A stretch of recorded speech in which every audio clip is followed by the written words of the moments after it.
Ayan, galing sa Global. Ayan, hindi ko na nailagay dito. Bakit gano'n? Ito yung mismong babasahin natin, ha. Tapos yung nasa ilalim po niyan, mga kababayan, yung Certificate of Candidacy 'no, ni Mayor Go, ganyan pala yung pronunciation niyan. Sabi ng bubwit natin, "Mark, mali ka ng, ah, pronunciation nung apelyido. Hindi Guo, Go. Sound silent U." Ayan. Yan po sa ilalim, mga kababayan, Certificate of Candidacy ni Mayor Go, mga bossing. Sabi dito sa balita, "Look, the Commission on Election has submitted Bamban Mayor Alice Go's Certificate of Candidacy to the Senate." Ayan. Committee on Women and Children led by Senator Risa Ontiveros, mga kababayan. Go's background is under scrutiny as she registered as a voter in 2021 and won the mayoral election in 2022. Aba, grabe ang bilis. Parang 1 year lang na, kumbaga, ano nakalagay dito?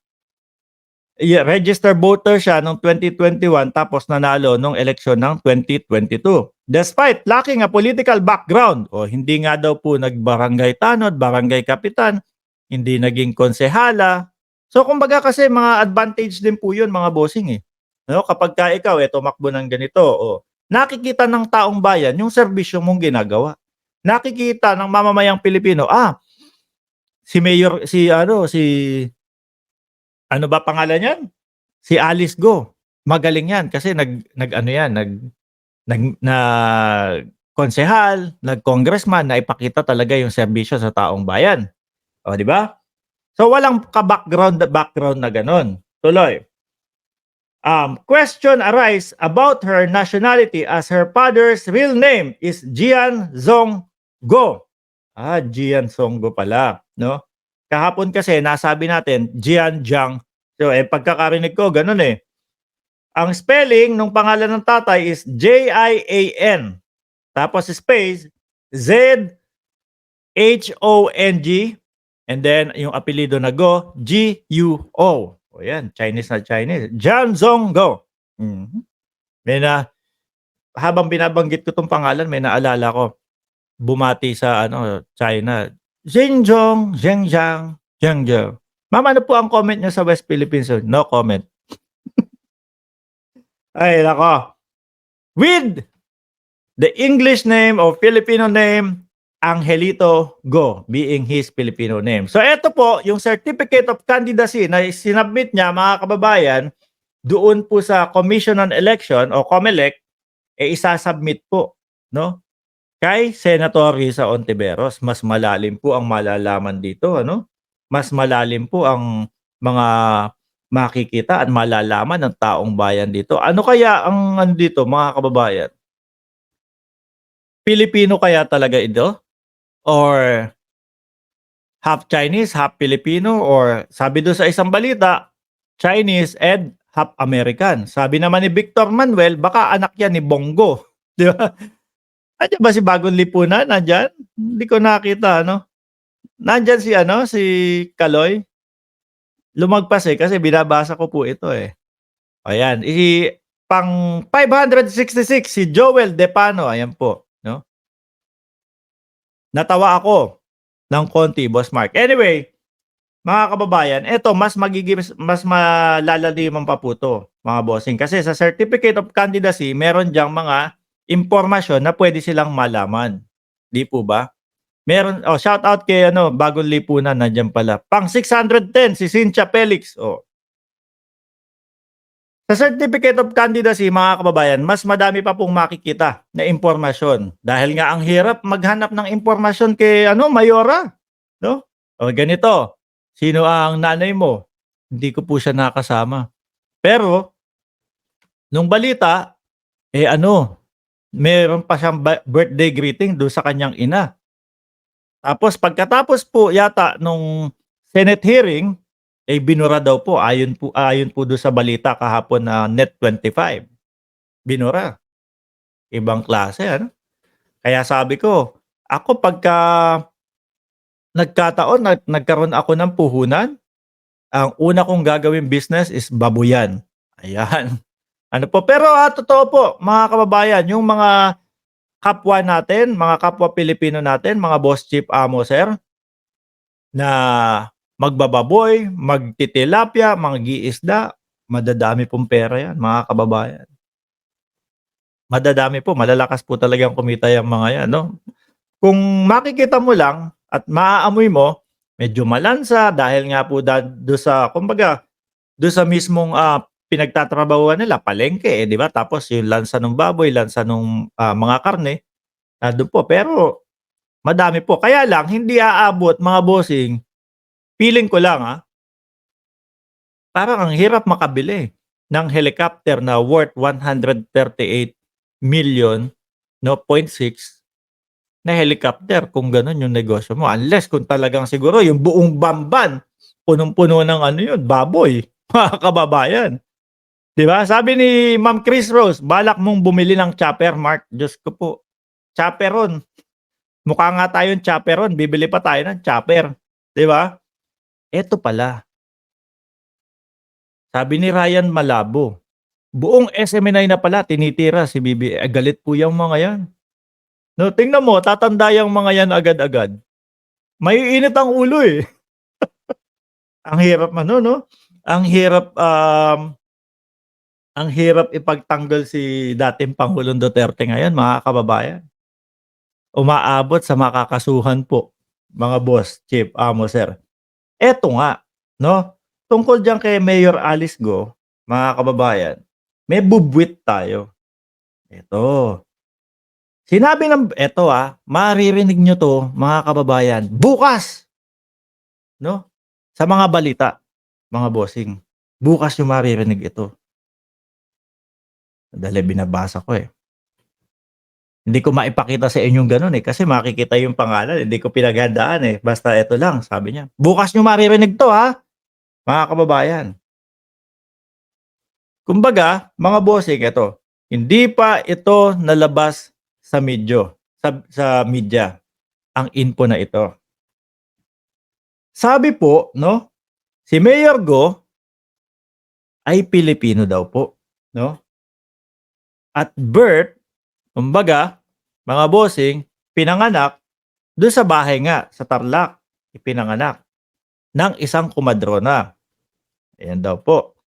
Ang nanay niya ay Pinay daw po, Pinay, 'no, na nagtrabaho sa kanyang tatay noon. Yun daw po mga kababayan, di umano, di umano, di umano. Ayon sa ano, kuwento ano, lumaki sa piggery farm, lumaki sa piggery farm si Mayor Go sa barangay Birhen de los Remedios. Kasambahay daw po 'no, ayon sa initial na info. Ayan, kasambahay yung nanay. So, ibig sabihin mga kababayan, kung gano'n, puwede pa din po ba yun kapag half Filipino, half Chinese, mga bossing? Kung sakali na Pilipino yung nanay, tapos Chinese yung, tatay. Puwede pa din bang tumakbo yun? Dapat yata 100% Pilipino ka, eh, 'di po ba? Oh, eto pa, naku, marites na marites tayo dito. Kaya lang talagang lalabas din po ito bukas, eh, 'no? Lalabas din po ito bukas, eh. Yung nanay daw po ano, yung nanay at hiniwalayan ng Chinese niyang tatay noong ipinanganak si Alice. Hmm, itinago, aba may tinago pa dito, itinago si Go para di makuha ng kanyang ina na taga-Tarlac din. Hmm, kawawa naman pagka gano'n. Kaya siguro sinasabi ni Mayor na hindi ko nakasama ang kaya siguro sinasabi ni Mayor, mga kababayan, 'no, na hindi ko nakasama ang aking ina. And alam niya yung birthday. O puwede naman po 'yun, 'di ba, mga kababayan? Alam mo yung birthday pero hindi mo nakasama. Ito po yung ano ibabalita bukas Asan na ako? Hindi nag-aral sa regular school. O yan, which is alam natin, si Go dahil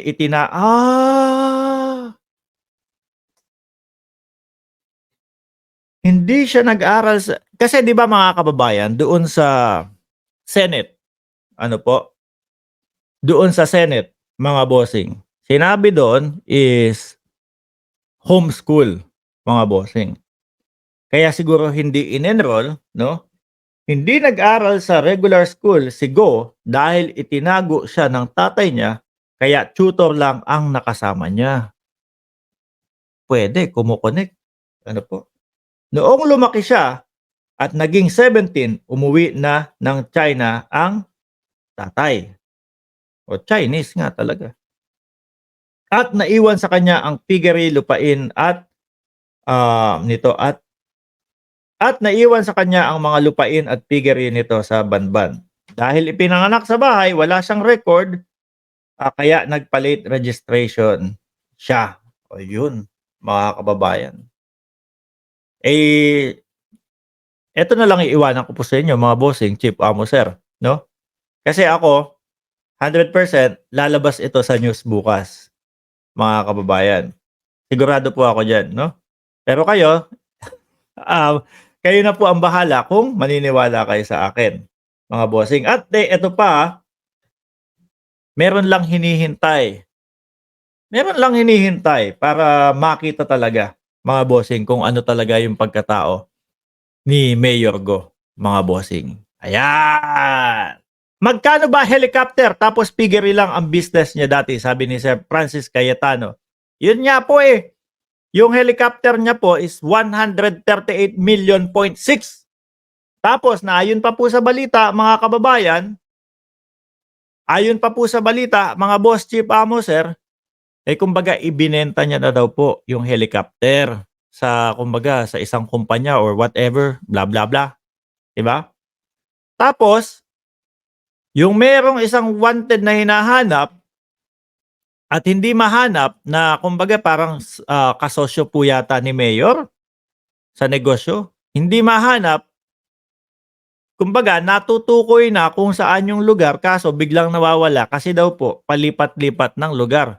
Gumagamit ng helicopter daw po. Ay, sabi ko, baka tag-isa naman silang helicopter, di ba? Kung mayaman si Mayor Go at mayaman naman at sosyo niya yon, so malamang sa alamang, pwedeng makabili din ng helicopter yon. Babuyan parehas. So, dalawa, 138.6 times 2. Oh, ang laki nun. Hindi ko nakukwenta yun. Baka mamaya mabash pa tayo ng mga DDS dito. Sana all may helicopter. Yan ang nating mga susubaybayan po. Talagang konti pa lang po at limitado pa lang po yung mga impormasyon na maibabato natin sa inyo patungkol po dito sa mayor ng Bamban. Pero marami din pong taong nagsasabi, mga kababayan, bigla na lang daw pong sumulpot. Sabi ni Lester Guapo, feeling ko sinungaling siya. Pero yun nga po, mga bossing din ang hirap makapaniwala na ang dami niyang hindi alam, no? Ang dami niyang hindi alam sa kanyang buhay. Baka magaling mag-helicopter si Mayora. Ay, maganda si Mayora, ano? Tapos mahilig sa helicopter yata. Nako po. Shout out, Boss Mark. Nandito na din po si Banat Boy, mga kababayan. Ilan ba tayo? 851 viewers. Huwag niyo pong kalimutan na pindutin yung like dyan. Paabutin po natin ng 1,000 like yan, mga kababayan. Para naman po i-share ni YouTube etong ating live stream. Ayan. Chopper for sale. 50 pesos. Ayan. Icon lang iyan no? And huwag niyo pong kalimutan na ilagay dyan sa comment section kung pang ilan ang inyong ang inyong like po para ma-shoutout po namin kayo. Hindi ko po alam, sabi ni Lester Guapo. Wala po akong natatandaan. I-check ko po. Yan kasi lahat ang sinabi niya. Kaya talagang mapopokus ang attention sa kanya, mga bossing. Ano po? Paano ko naman babasahin kasi yung pangalan mo? Lagi ka nga nagla-like, hindi ko naman mabasa po. Iyan, pang 699. Salamat po.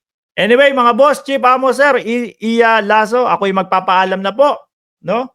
Doon sa mga bagong dating lang po, pwede nyo pong panoorin itong live stream natin, mga kababayan, ng replay. At syempre, huwag nyo kalimutan yung like and i-subscribe nyo po para ma-notify po kayo ni YouTube na si Mark Ramos ay naka-live na po.